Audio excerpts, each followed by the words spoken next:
দুটি ডিমের পুডিং বানিয়ে নিব। এই তো একটু হালকা করে ফেটিয়ে নিয়েছি।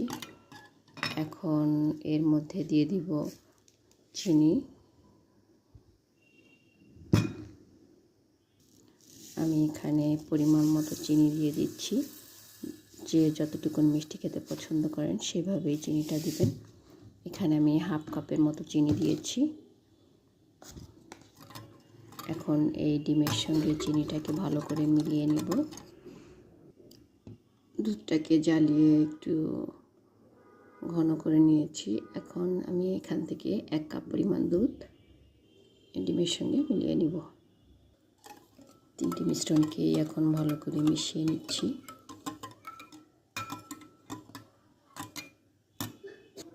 আমার মিশিয়ে নেওয়া হয়ে গিয়েছে। ইচ্ছা করলে আপনার চিনির ক্যারামেল তৈরি করে তারপরে বাটিতে ঢালতে পারেন। আমি আজ কিছুই করব না, একদম সিম্পলভাবে এভাবেই বয়েল করে নেব। এই তো এখন এটার মধ্যে ঢেলে দিয়ে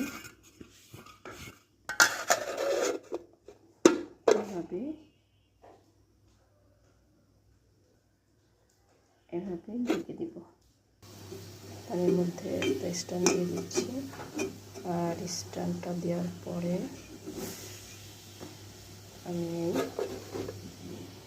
বাটিটা দিয়ে দেব। মিডিয়াম আঁচে এখানে আমার প্রায় 40 মিনিট লেগেছে। এটা প্রায় 1 ঘন্টা আমি ফ্রিজের মধ্যে রেখে দিয়েছিলাম। এখন এটাকে আমি ঢেলে নিচ্ছি। পুশ করে সে আজকের পুডিং আমি কোনো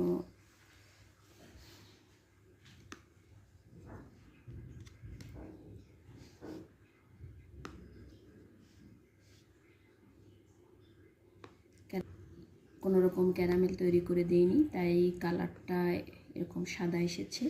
ক্যারামেল তৈরি করে দিলে চিনি দিয়ে, তাহলে এখানে লালচে একটা ভাব আসতো। ভালোই শক্ত হয়েছে। এই তো